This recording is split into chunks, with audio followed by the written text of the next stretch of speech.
Masyaallah muslimin rahimakumullah. Di sini kita melihat di dalam ayat ini adalah perkara tentang akidah. Jadi kita tidak bisa main-main dengan masalah akidah. Hidup yang sekali ini jangan sampai kita salah dalam melangkah. Apalagi sampai salah dalam mengambil sikap tentang kepemimpinan. Karena itu pasti akan terjadi nanti apa yang telah dinyatakan dalam Al-Quran ini.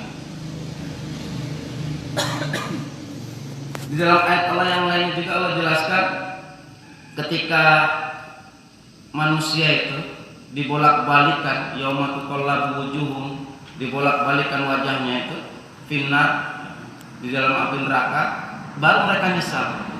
Terus sekiranya dulu saya mau taat kepada Allah dan Rasulnya, pasti tidak akan seperti itu. Nah, tapi penyesalan itu penyesalan yang tidak ada artinya di akhir. Karena menyesal di akhir tidak mungkin bisa kembali. Tinggal siksaan aja, tinggal menerima apa yang telah dia perbuat. Mau masuk surga, mau masuk neraka. Masuk neraka berarti disiksa. Nah, na'udzubillah min dzalik. Siksaan dalam api neraka itu aja yang paling ringan itu digunakan dikasih terompa yang dari neraka atau sandal dari neraka, kemudian dipakaikan yang mendidih, sampai mendidihnya itu sampai di atas kepala, itu sisanya yang paling ringan. Na'udzubillah min dzalik. Masyaallah muslimin rahimahullah. Maka itulah di dalam masalah akidah ini kita tidak bisa main-main. Kita sebagai orang yang beriman ini, maka tentu saja harus mau rela berada di dalam barisan-barisan orang-orang beriman, memberikan walaknya hanya kepada orang beriman. Jangan sampai rela untuk memberikan walaknya terhadap orang-orang yang memusuhi Islam. Nanti akibatnya seperti itu. Ini ayat Allah dan pasti akan terjadi. Maka dalam ayat Allah tadi, dalam surat Al-Baqarah ayat 167-nya itu, Allah nyatakan dengan tegas ketika dia masuk dalam neraka, dalam masalah mengangkat seorang pemimpin tadi, wa ma hum bi kharijina minan nar, dan tidak akan dikeluarkan dari neraka. Tuh. Disiksa khalidina fiha, ada di dalamnya itu. Karena kata Allah, wa ma hum bi kharijina minan nar, dan mereka tidak akan dikeluarkan dari api neraka. Nauzubillah min dzalik. Siksaannya betapa luar biasa beratnya itu, kerasnya, karena salah dalam mengambil pemimpinan. Masyaallah muslimin rahimahullah. Islam ini sudah sempurna. Dari semuanya itu sudah diatur dalam Islam. Dari kita makan, tidur, semuanya ada contohnya. Makan juga ada contohnya. Sehingga Rasulullah SAW bersabda, ya gulam kul samillah, wahai anak, bacalah Al-Quran. Bacalah basmalah, kul samillah, wakul biyaminik, dan makan dengan menggunakan tangan kanan. Itu perintah dalam melaksanakan perintah makan itu. Caranya sudah ditentukan. Kalau kita mengikuti cara itu, maka akan bernilai ibadah. Menggunakan bismillah tapi tangan kiri tidak bernilai ibadah. Karena perintahnya itu membaca basmalah, bismillah, dan juga menggunakan tangan kanan. Nah, sholat juga sama. Ibadah yang lain juga sama, mulai dari tidur sampai bangun tidur. Nah, masa perintah untuk bersatu atau berjamaah tidak dicontohkan oleh Allah dalam Al-Quran? Nah, maka tentu saja pasti ada contoh dalam Al-Quran. Tidak mungkin yang kecil-kecil ada dicontohkan, masa yang besar tidak. Nah, masyaallah muslimin rahimahullah, disinilah kita sebagai orang yang beriman, yang telah mengikrarkan la ilaha illallah Muhammad Rasulullah, harus betul-betul mau merelakan diri kita itu berada di dalam barisan orang yang beriman. Karena apa? Kalau tidak, kita akan menjadi orang yang merugi. Ini umat Islam ini mayoritas, tapi kenapa umat Islam ini kok mudah diadu domba, mudah diprovokasi, mudah dihina, mudah diobok-obok oleh musuh-musuh Islam? Kenapa?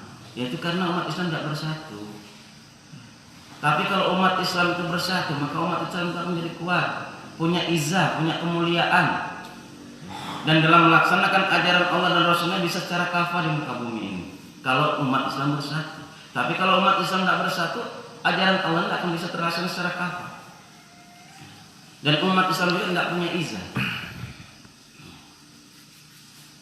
Pada zaman Khalifah Mu'tasim Billah, itu ada seorang muslim yang disiksa yang dianiaya, yang dizalimi oleh tentara salib, musuh-musuh Islam itu tempatnya di Palestina. Sedangkan Khalifah Mu'tasim Billah ini ada di Mesir. Ketika seorang muslimah ini disiksa, ya, dianiaya oleh musuh-musuh Islam itu, dia teriak meminta tolong, wa Mu'tasim Billah, wa Mu'tasim Billah. Suara seorang muslimah dari Palestina sampai Mesir bisa terdengar oleh Khalifah Mu'tasim Billah itu. Terngiang-ngiang terus ke telinga Mu'tasim Billah itu.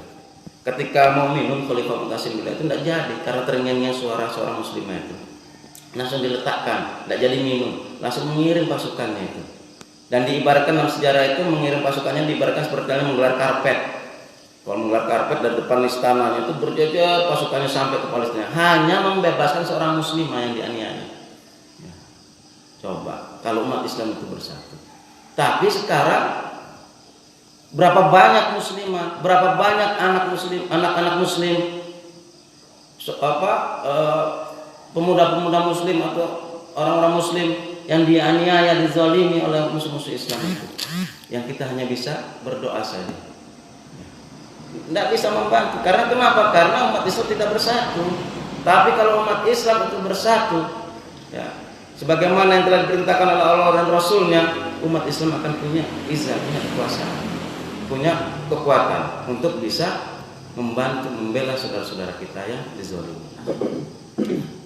Masyaallah muslimin rahmatullah. Maka kalau kita melihat perjalanan dari para rasul, dari mulai Nabi Adam sampai Nabi Muhammad, ketika Allah menciptakan Nabi Adam dan kemudian menjadikan Nabi Adam seorang khalifah, wa qala rabbuka lil malaikati inni ja'ilun fil ardi khalifah. Nah, maka kita melihat khalifah pertama dari kalangan nabi itu adalah Nabi Adam. Karena nabi itu ada kedudukannya lebih tinggi daripada khalifah, tidak disebut sebagai khalifah Nabi Adam, tapi Nabi Adam. Adam itu semua soleh terus terakhir sampai Nabi Muhammad itu juga khalifah, tapi karena kedudukan nabinya lebih tinggi jadi disebut adalah Nabi Muhammad. Nah, dengan sistem kerasulannya. Nah, Nabi Muhammad meninggal, kata Rasulullah dalam hadisnya, wa annahu la nabiyya ba'di, dan setelah ini ada lagi nabi. Yang ada apa? Wasatakun khulafa. Yang ada adalah khalifah.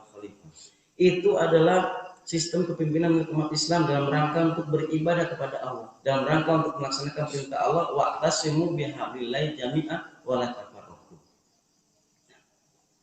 Ini yang perlu kita pahami bersama dan juga harus kita yakini, ya, dan juga harus kita realisasikan dalam kehidupan ini sehingga Islam ini bisa sempurna dalam pelaksanaannya itu.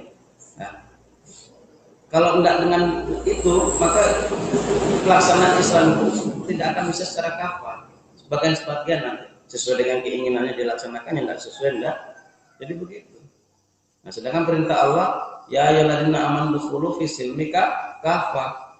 Ayo orang beriman, udkhulu fis silmi kafah. Masuklah kalian dalam Islam secara kafah, bukan sebagian bagian, tapi secara totalitas.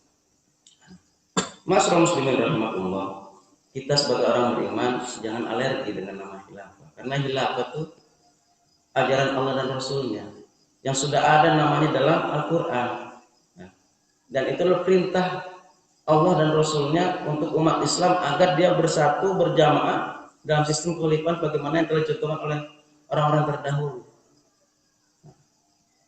Kalau orang Islam benci dengan kekhalifahan, maka ada sesuatu yang tidak benar dalam hatinya itu, karena dia membenci Al-Quran itu.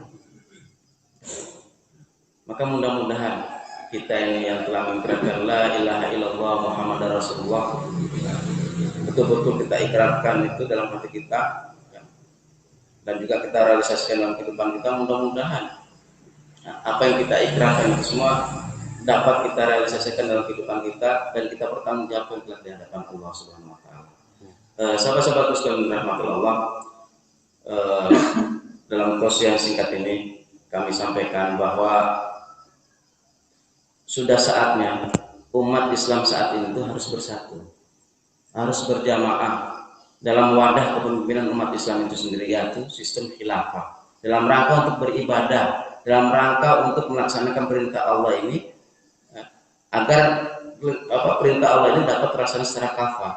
Kalau tidak dengan sistem khilafah, maka ajaran Allah ini tidak akan dapat terlaksana secara kafah. Dan umat Islam tidak akan punya kekuatan dan tidak akan punya izah. Dan akan mudah umat Islam ini nantinya terus diprovokasi oleh umat Islam, diadu domba oleh umat Islam, diobok-obok oleh musuh-musuh Islam. Na'udzubillah. Maka sekali lagi kami mengajak kepada seluruh kaum muslimin, mari kita satukan barisan kita, rapatkan sok kita dalam sistem kehidupan Islam ini. Demikian yang kurang dapat kami sampaikan. Adalah wassalamualaikum warahmatullahi wabarakatuh. Waalaikumsalam warahmatullahi wabarakatuh.